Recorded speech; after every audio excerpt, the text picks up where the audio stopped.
Hello class 9। तो इस video में हम लोग डिस्कस करने वाले हैं क्लास 9 हिस्ट्री के चैप्टर 2 को। हमारा चैप्टर है socialism in Europe and the Russian revolution. और इस हर एक शॉर्ट्स में हम लोग क्या करेंगे, एक एक टॉपिक को कवर करेंगे ताकि आसानी से हम लोग कम समय में इस चैप्टर को कवर कर लें। तो हमारा पहला टॉपिक है लिबरल्स, रेडिकल्स एंड कंजर्वेटिव्स। तो हम लोग देखे थे कि यूरोपियन सोसाइटी में काफ़ी ग्रुपिंग बना हुआ था। बेसिकली 3 ग्रुप था जो अलग अलग मानना था उनका कि किस प्रकार का फॉर्म ऑफ गवर्नमेंट होना चाहिए, सोसाइटी किस प्रकार का होना चाहिए, लोगों को क्या क्या फ्रीडम होनी चाहिए। उसमें सबसे पहला जो टॉपिक हम लोग देखते हैं लिबरल्स को। तो लिबरल्स क्या चाहते थे, वो एक ऐसा नेशन चाहते थे दैट टॉलरेट ऑल रिलीजन या डिफरेंसेस।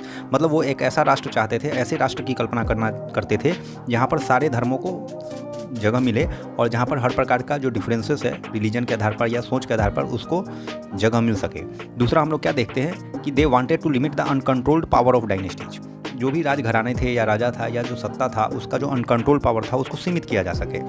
तीसरा पॉइंट हम लोग देखते हैं, they wanted to safeguard the rights of people against government. Means जो लोगों का बेसिक राइट है, जो मूल अधिकार है, वो सरकार के समक्ष क्या रहे, सुरक्षित रह सके। चौथा पॉइंट हम लोग देखते हैं, दे वांटेड इलेक्टेड रिप्रेजेंटेटिव्स या पार्लियामेंट। मीन्स इलेक्टेड पार्लियामेंट या रिप्रेजेंटेटिव पार्लियामेंट तो चाहते थे, लेकिन आयरनी यह था कि दे वेयर नॉट डेमोक्रेट्स। वो प्रजातांत्रिक व्यवस्था में विश्वास नहीं रखते थे। लास्ट पॉइंट हम लिबरल्स का क्या देखते हैं, they do not believe in universal adult franchise. वो यूनिवर्सल एडल्ट फ्रेंचाइजी में विश्वास नहीं रखते थे। यूनिवर्सल एडल्ट फ्रेंचाइज क्या हो गया? यूनिवर्सल एडल्ट फ्रेंचाइज मतलब कि किसी भी जो फ्रीडम हम लोग देखते हैं एक पार्टिकुलर एज के बाद सारे लोगों को वोट देने का अधिकार होता है, ऐसा यहाँ पर नहीं मानना था इनका।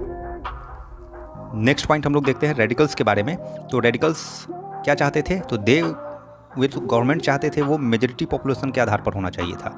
मतलब बहुसंख्यक वर्ग जिसको चुने वही सरकार या सत्ता का बागडोर संभाले, ऐसा सरकार या ऐसा तंत्र वो चाहते थे। कौन? रेडिकल्स। दूसरा हम लोग देखते हैं, they oppose land owners, industrialist, privilege classes. अब क्या हम लोग देखते हैं कि वो विरोध करते थे किनका? जो जमींदार होते थे, जो उद्योगपति होते थे, या प्रिविलेज क्लास। प्रिविलेज क्लास से यहाँ क्या मतलब हुआ? वैसे लोग जो वंशानुगत ढंग से प्रॉपर्टी जिनके पास एक्यूमुलेटेड है। लास्ट पॉइंट हम लोग क्या देखते हैं रेडिकल्स के बारे में, they were supporter of private property. हालांकि वे लोग प्राइवेट प्रॉपर्टी के समर्थक होते थे, but opposed concentration of property in hands of few.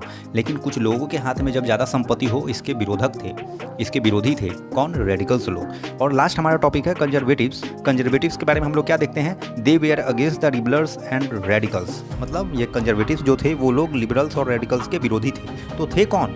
तो ये लोग राजघराना से जुड़े हुए लोग थे, या तो किंग कहें, मोनार्की कहें, या दरबार में उनके जाने वाले लोग जो उनके नज़दीकी थे, उन्हीं को हम लोग कंजर्वेटिव्स के कैटेगरी में रखते हैं। They wanted gradual change. वे लोग चेंज तो चाहते थे क्योंकि उनके पास अब कोई चांस नहीं था, कोई ऑप्शन नहीं था, लेकिन ग्रेजुअल चेंज चाहते थे। तो ये हमारा पहला टॉपिक था लिबरल्स